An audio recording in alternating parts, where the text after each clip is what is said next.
ಡೆಲ್ಲಿ ನಡುವಿನ ಪಂದ್ಯದಲ್ಲಿ ಚೆನ್ನೈ ತಂಡ ವಿನ್ ಆಗಿದೆ. ಪ್ಲೇ ಆಫ್ ರೇಸ್ ಹಿನ್ನೆಲೆಯಲ್ಲಿ ಎರಡೂ ತಂಡಗಳಿಗೆ ಈ ಪಂದ್ಯ ತುಂಬಾನೇ ಮುಖ್ಯ ಆಗಿತ್ತು. ಆದರೆ ಡೆಲ್ಲಿ ಆಟಗಾರರು ಯಾವ ಮೂಮೆಂಟ್ನಲ್ಲೂ ಕೂಡ ಫೈಟ್ ಕೊಡದೆ ಕೊನೆಗೆ ಸೋಲೊಪ್ಪಿಕೊಂಡ್ರು. ಅಷ್ಟಕ್ಕೂ ಈ ಪಂದ್ಯದಿಂದ ಚೆನ್ನೈಗೆ ಆದಂಥ ಲಾಭ ಏನು? ಡೆಲ್ಲಿ ಪ್ಲೇ ಆಫ್ ಹಾದಿ ಕಠಿಣವಾಯಿತಾ? ಸಂಜು ಆಡಿದ್ರಷ್ಟೇ CSK ಗೆಲ್ಲೋದಾ? ಸೊ ಕ್ರೂಷಿಯಲ್ ಮ್ಯಾಚ್ನಲ್ಲಿ DC ಎಡವಿದ್ದು ಹೇಗೆ ಅನ್ನೋ ಬಗ್ಗೆ ಈ ವಿಡಿಯೋದಲ್ಲಿ ಹೇಳ್ತೇನೆ. ನಾನು ಶಾಂತ. ನೀವು ಸುದ್ಯಾನದ ಸಬ್ಸ್ಕ್ರೈಬರ್ ಆಗೋದಕ್ಕೆ ಮರಿಬೇಡಿ. ದೆಹಲಿಯ ಅರುಣ್ ಜೇಟ್ಲಿ ಸ್ಟೇಡಿಯಂನಲ್ಲಿ ನಡೆದಂತ DC ವರ್ಸಸ್ CSK ನಡುವಿನ ಮ್ಯಾಚಲ್ಲಿ ಟಾಸ್ ಗೆದ್ದಂತ ಅಕ್ಷರ್ ಪಟೇಲ್ ಫಸ್ಟ್ ಬ್ಯಾಟಿಂಗ್ ಅನ್ನ ಚೂಸ್ ಮಾಡಿಕೊಳ್ತಾರೆ. ಆದರೆ ಅಂದುಕೊಂಡಂತ ಸ್ಕೋರ್ ಬರಲ್ಲ. ಸ್ಟವ್ಸ್ ಮತ್ತು ರಿಜ್ವಿ ಹಂಗೂ ಹಿಂಗೂ ಒದ್ದಾಡಿ 150ರ ಗಡಿ ದಾಟಿಸ್ತಾರೆ. ಸೊ ಅಲ್ಲಿಗೆ 156 ರನ್ಗಳ ಟಾರ್ಗೆಟ್ ಅನ್ನ ಬೆನ್ನತ್ತಿದಂತ ಚೆನ್ನೈ ಸೂಪರ್ ಕಿಂಗ್ಸ್ ತಂಡ ಆರಂಭದಲ್ಲಿ ಸ್ವಲ್ಪ ಎಡವಿದಂತೆ ಕಂಡ್ರೂ ಕೂಡ ಆನಂತರದಲ್ಲಿ ಜವಾಬ್ದಾರಿಯುತವಾಗಿ ಆಡಿ ಪಂದ್ಯವನ್ನ ಗೆಲ್ತಾರೆ. ಅಷ್ಟಕ್ಕೂ ಈ ಮ್ಯಾಚ್ ಅಲ್ಲಿ ಡೆಲ್ಲಿ ಮಾಡಿದಂತ ಮಿಸ್ಟೇಕ್ಸ್ ಏನು ಅನ್ನೋದನ್ನ ಒಂದೊಂದಾಗಿ ನೋಡ್ತಾ ಹೋಗೋಣ. ಮೊದಲನೇದಾಗಿ ಟಾಸ್ ಗೆದ್ರು ಕೂಡ ಫಸ್ಟ್ ಬ್ಯಾಟಿಂಗ್ ಅನ್ನ ಚೂಸ್ ಮಾಡಿದಂತ ಅಕ್ಷರ್ ಪಟೇಲ್. ಸೊ ಈ ಸೀಸನ್ ಅಂತಾನೆ ಅಲ್ಲ, ಕ್ರಿಕೆಟ್ ಅಂತ ಬಂದಾಗ ಆಲ್ಮೋಸ್ಟ್ 80+% ಕ್ಯಾಪ್ಟನ್ಗಳು ಟಾಸ್ ಗೆದ್ದಾಗ ಫಸ್ಟ್ ಅವರು ಬೌಲಿಂಗ್ ಅನ್ನ ಚೂಸ್ ಮಾಡಿಕೊಳ್ತಾರೆ. ನಾವು ಚೇಸಿಂಗ್ ಮಾಡ್ತೀವಿ ಅಂತೇಳಿ ಆಪ್ಷನ್ ತಗೊಳ್ತಾರೆ. ಬಟ್ ಇಲ್ಲಿ ಅಕ್ಷರ್ ಪಟೇಲ್ ಫಸ್ಟ್ ಬ್ಯಾಟಿಂಗ್ ಅನ್ನ ಮಾಡ್ತೀವಿ ಅಂತೇಳಿ ಚೂಸ್ ಮಾಡಿಕೊಳ್ತಾರೆ. ಅವ್ರ ಕಡೆಯಿಂದ ಬಿಗ್ ಸ್ಕೋರ್ ಬರುತ್ತೆ ಅನ್ನೋದು ನಿರೀಕ್ಷೆ ಇತ್ತು, ಬಟ್ ಅದು ಸಾಧ್ಯವಾಗಲಿಲ್ಲ. ಯಾಕಂದ್ರೆ ಪಿಚ್ ಹೇಗೆ ರಿಯಾಕ್ಟ್ ಮಾಡುತ್ತೆ ಅನ್ನೋದು ಗೊತ್ತಿರಲ್ಲ ಫಸ್ಟ್ ಬ್ಯಾಟಿಂಗ್ ಮಾಡೋರಿಗೆ. ಹೀಗಾಗಿ ಅಕ್ಷರ್ ಪಟೇಲ್ ಮಾಡಿದಂಥ ಈ ಚಾಯ್ಸ್ ಕೂಡ ಒಂದು ಸೋಲಿಗೆ ಕಾರಣ ಆಯಿತು. ಇನ್ನು ಬ್ಯಾಟಿಂಗ್ ಅನ್ನು ಆರಂಭ ಮಾಡಿದಂಥ ಡೆಲ್ಲಿ ಪಡೆಗೆ top order batting complete failure ಆಗುತ್ತೆ. ಅದು ಕೂಡ ಟಾಪ್ 5 ಬ್ಯಾಟರ್ಗಳು 20ರ ಒಳಗೆ ವಿಕೆಟ್ ಅನ್ನು ಒಪ್ಪಿಸ್ತಾರೆ. ಸೊ ಅಲ್ಲಿ ಪ್ರಥಮ್ ನಿಸ್ಸಾಂಕ 19 ರನ್ಗಳನ್ನ ಹೊಡೆದ್ರೆ ನೆಕ್ಸ್ಟ್ ಬಂದಂಥ ಬ್ಯಾಟರ್ಗಳು ಯಾರು ಕೂಡ 20ರ ಮೇಲೂ ಕೂಡ ಹೋಗಲೇ ಇಲ್ಲ, ನಂಬರ್ 5 ಬ್ಯಾಟರ್ಗಳವರೆಗೂ ಕೂಡ.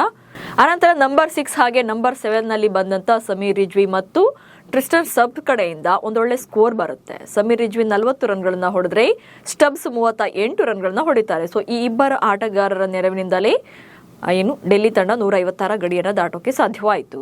ಸೊ ಡೆಲ್ಲಿ ಪರ ಬಿಗ್ ಸ್ಕೋರ್ ಬರದಂತೆ ಚೆನ್ನೈ ಬೌಲರ್ಗಳು ಅದ್ಭುತವಾಗಿ ಬೌಲಿಂಗ್ ಮಾಡೋದನ್ನು ಕೂಡ ಇಲ್ಲಿ ಹೇಳಲೇಬೇಕಾಗುತ್ತೆ. ಅಲ್ಲಿ ಆಕ್ಚುಲಿ ಅನ್ಶುಲ್ ಕಾಂಬೋಜ್ ಮಾತ್ರವೇ ಸ್ವಲ್ಪ ಎಕ್ಸ್ಪೆನ್ಸಿವ್ ಅನಿಸಿದ್ದು, ಉಳಿದ ಎಲ್ಲ ಬೌಲರ್ಗಳು ಕೂಡ ಬಿಲೋ 8ರ ಎಕಾನಮಿಯಲ್ಲಿ ರನ್ಗಳನ್ನು ಕೊಡ್ತಾರೆ ಚೆನ್ನೈ ಬೌಲರ್ಗಳು. ಸೊ ಚೆನ್ನೈ ಪರ ಬೌಲರ್ಗಳು ಅದ್ಭುತವಾದಂಥ ಬೌಲಿಂಗ್ ಪ್ರದರ್ಶನ ಮಾಡಿದ್ರಿಂದಲೇ ಡೆಲ್ಲಿ ಬ್ಯಾಟಿಂಗ್ನಲ್ಲಿ ಕಂಪ್ಲೀಟ್ ಆಗಿ ಫ್ಲಾಪ್ ಆಯಿತು. ಅಂತಿಮವಾಗಿ 156 ರನ್ಗಳ ಟಾರ್ಗೆಟ್ ಅನ್ನ ಬೆನ್ನತ್ತಿದಂಥ CSKಗೆ ಈಸಿ ಆಯಿತು. ಬಟ್ ಈ ಸ್ಕೋರನ್ನು ಡಿಫೆಂಡ್ ಮಾಡಿಕೊಳ್ಳೋಕೆ ಡೆಲ್ಲಿಗೆ ಡಿಫೆಂಡಿಂಗ್ ಸ್ಕೋರ್ ಆಗಿರಲಿಲ್ಲ, ಅಂದರೆ ಚಾಲೆಂಜಿಂಗ್ ಸ್ಕೋರ್ ಆಗಿರಲಿಲ್ಲ ಇದು ಡೆಲ್ಲಿಗೆ.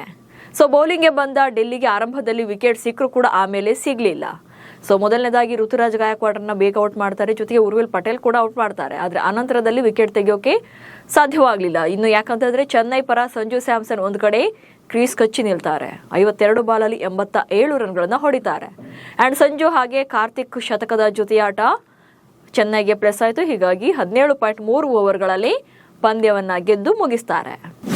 ಹೀಗೆ ಫಸ್ಟ್ ಇನ್ನಿಂಗ್ಸ್ ಹಾಗೆ ಸೆಕೆಂಡ್ ಇನ್ನಿಂಗ್ಸ್ ಎಲ್ಲಿಯೂ ಕೂಡ ಡೆಲ್ಲಿ ಆಟಗಾರರು ಟಫ್ ಫೈಟ್ ಕೊಡಲೇ ಇಲ್ಲ. ಚೆನ್ನೈ ಪ್ಲೇಯರ್ಗಳು ಒನ್ ಸೈಡೆಡ್ ಆಗಿ ಪಂದ್ಯವನ್ನ ವಿನ್ ಆದ್ರು. ಈ ಮೂಲಕ ಚೆನ್ನೈ 10 ಅಂಕಗಳೊಂದಿಗೆ ಈಗ ಪಾಯಿಂಟ್ಸ್ ಪಟ್ಟಿಯಲ್ಲಿ 6ನೇ ಸ್ಥಾನದಲ್ಲಿದೆ. ಇನ್ನು 8 ಅಂಕ ಪಡೆದಿರುವಂತಹ DC 7ನೇ ಸ್ಥಾನದಲ್ಲಿದೆ. ಈ ಗೆಲುವಿನ ಮೂಲಕ ಚೆನ್ನೈ ಪ್ಲೇ ಆಫ್ ಹಾದಿ ಸುಲಭವಾಗುತ್ತೆ ಮುಂದಿನ ಪಂದ್ಯಗಳಲ್ಲಿ ಗೆಲ್ಲೋದ್ರಿಂದ. ಇನ್ನು ಡೆಲ್ಲಿ ತಂಡಕ್ಕೆ ಇನ್ನೂ 4 ಪಂದ್ಯ ಬಾಕಿ ಇವೆ. ಸೊ ಎಲ್ಲಾ ಪಂದ್ಯಗಳನ್ನ ಗೆದ್ರೆ ಮಾತ್ರವೇ ಪ್ಲೇ ಆಫ್ ಹಾದಿ ಇರುತ್ತೆ.